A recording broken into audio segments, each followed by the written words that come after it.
I know we all face challenges every day, but the main challenge is not allowing what has happened to us to hold us back, but rather using this as fuel for us to achieve the impossible. One of the ways I like to stay motivated is by looking up to people who inspire me. And no one inspires me more than the guest that we have for you today. She has achieved the most amazing things, and I can't wait for you all to hear her story. Florence, welcome to the show. Thank you, Debbie. Florence, we know you're an outstanding woman. You've recently written your own book. You have an organization. You're a life coach, a counselor, and the list just goes on. Please tell us how you did it. Well, when growing up, I always wanted to be someone, despite my disability. And so all the time, I would always dream that I want to do something that, makes me happy, to live my life and my purpose. So when I was growing up, at first I wanted to be an air hostess because I loved the way that they dressed up and walked around. But as I grew older, I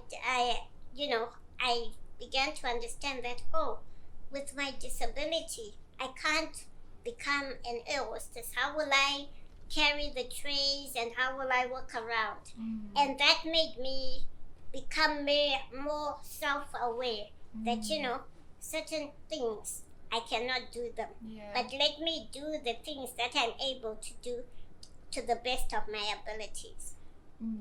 And so that's how I began to, and then after school, college, I went to BIC Academy. That's where I did my top flight secretariat. Wow. And so as I worked, I always had this passion to help other people, especially girls, because I realized that after school, some girls would say that I'm going to live in the rural areas. They didn't have anything that they were aspiring to be. And I would always say, how come I've got so much that I want to do and achieve? But they didn't have anything. And also it was because of their different backgrounds, I realized that we all have different backgrounds and the way that we get certain things is not the same. I had a very supportive family. They would cheer me on anything. Even when I said I would want to be a top flight secretary, my mom would, when I used to say I want to be a flight attendant, my mom would be like, "Oh, go for it. It's good for you." Yeah.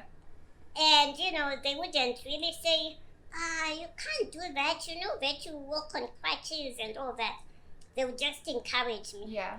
Yeah. So when I started working after college, I decided that, I want to save money just to help someone.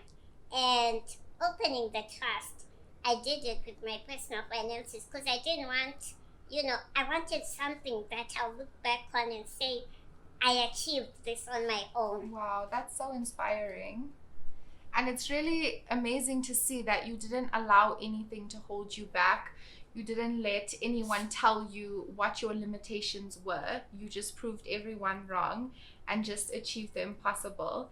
I want to talk a little bit about your organization. I know you're doing some amazing works there. Can you tell us a little bit more in depth about what you do there? Mostly I try and build confidence in the girl child with a disability, because that's one thing that we lack. And because being disabled, we, like growing up, everybody thinks that when you're disabled, it's charity, you want to receive this, and then nobody really wants to come out of the box, to dream big and all, but you can do it. Yeah. So that's one thing I'm passionate about, the girl child with a disability. Just to empower them, to build confidence in them, that they become more self-aware and realize their dreams. So one thing that is unique is that we try to impact one life at a time. Okay. Not to, like, if we locate girls, we try and understand what they really are passionate about. Because, you know, most times, if you are disabled, people say, oh, I think you're good in sewing. But maybe that's not where your passion lies. Yeah. You want to, maybe you want to be a dressmaker or something different, or a hairdresser. So that is the thing that we look at, so that when someone goes out there, you know, they do what they're passionate about. Because when you do what you're passionate about, you do it wholeheartedly and effortlessly. Yeah. So that is what we try and encourage, that they grow up and become more confident, self-aware of themselves, that, you know, no, I don't want this, and they're able to realize and dream, you know, and also that they can also be financially independent for their own personal development, and it also empowers the nation as well. Wow. So you actually alter it to each individual that you help. Yes. Wow, that's so great. And moving on to your book, Love Life and the Art of Living Your Dreams. That title in itself tells us so much about what the book is about, but what is the main thing that you want your readers to get out of reading the book? The main thing is that I would like readers to understand that, you know, it all begins with you. If you are self-aware and you have the positive energy to want to be there to achieve your dreams, you have to work towards them. You have to be intentional in everything you do. You have to be determined, and you have to have that drive on the inside of you, because nobody is gonna come and say, oh, Florence, be this. But, you know, if you tell yourself that, no, I want to achieve this, and in this set time, set goals for yourself, and be positive and confident. So, talking about achieving dreams, do you think that you've achieved all the dreams that you set out to? I would say I have. I'm almost there, because, like the book, it was not one of my goals. But as you know, the pandemic, there was so much happening, so much suicidal depressions around people, and that is when I was inspired to just write a book that encourages people, you know, that I had to also face life hurdles that were difficult. But how did I overcome that? So those are the certain attributes that I share as well. And well, that's great. That's out of such a dark time, something so beautiful has come out of it, and that's really great. So I want to move on and ask you one of the quotes that I found most inspirational in the book is you have to determine what price you are willing to pay to achieve your dreams. And I want to ask you, what price do you think personally you've paid for your dreams, and do you think it was worth it? Yes, I think I've paid a lot of price through discipline and, you know, hard work, because so much, and sacrificing a lot of things, because it's not so easy. Like when I did my coaching, it was such a taxing. But, you know, and also I was going to work, and to balance that, I wouldn't want to give excuses. So it took a lot of burning the midnight oil and all that, And the book, sometimes I wouldn't be inspired, and I would just sit. But in the long run, you know, sometimes I would just say, let me just write even a sentence, because I wanted it to be something that inspires people, and also to just write not everything about my life, but those moments that I felt were my turning point in life. Okay, that's so great. Thank you so much for coming and seeing us today. When we're back, we'll be with Florence and her mom, and we'll talk a little bit about Florence's upbringing and the struggles that they face. And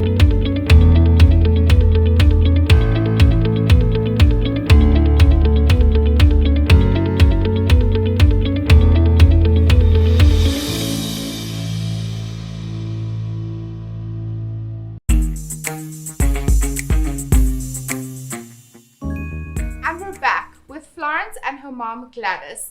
Gladys is a powerful woman who's been behind Florence her entire life, cheering her on. Gladys, welcome to the show. Thank you, Debbie. And can I say I can see where Florence gets her good looks from? Thank you. Growing up, it must have been very difficult for Florence. I want to say well done for being behind her. We know Florence has spoken about how supportive you were while she was growing up. This must have been a very difficult time for you. And going with today's episode, Still I Rise, I wanted to ask you a little bit about some of the struggles you went through and how you rose above them. Thank you, Debbie. I'm a Christian. So when I had Florence, I strengthened myself through a scripture that says God will not give you what you are not able to handle. So when I had her, I just said, thank you, God, because you know that I'm able to handle this. And that's how I strengthened myself. That's how I also gave encouraged myself to raise her to the best of my ability. It wasn't easy because Florence, as a baby, she used to have a lot of fractures. And the fractures also couldn't, the doctors couldn't straighten the limbs that were fractured because it would fracture another part of her body. So the fractures would not be aligned, the bones would not be aligned for them to heal properly. Okay. So, and her bones at that time were very brittle. You just had to be careful how you handle her. You also didn't allow everyone else to handle her. There were certain people within the family that we could handle her so that we don't subject her to a fracture if she's handled by somebody who was not familiar with her condition. Wow, that must have been very difficult to go through. But you must be so proud of everything that she's achieved in her life. Did you ever think when she was growing up that she would achieve all the things that she has achieved today? Well, when I gave birth to her, the pediatrician who examined her said that these children don't usually live up to 6 months. Wow. So it was like you were raising her and you are just saying, well, up until God, what the doctor said happens. But at the same time, deep within me, I was telling myself that I will sacrifice everything that I'm able to give her a life where she can be independent. And for Florence, she was very determined. She was very independent despite her condition. It wasn't a struggle to try and guide her because she was very independent. She was very determined. As you go through the stages of from babyhood, crawling, when you begin to be active, you are also like very cautious that she doesn't fall, she doesn't do but sometimes she would say, leave me. So she's very independent. She takes her own baths, she does her makeup, she dresses herself. There's nothing that you really do for her in terms of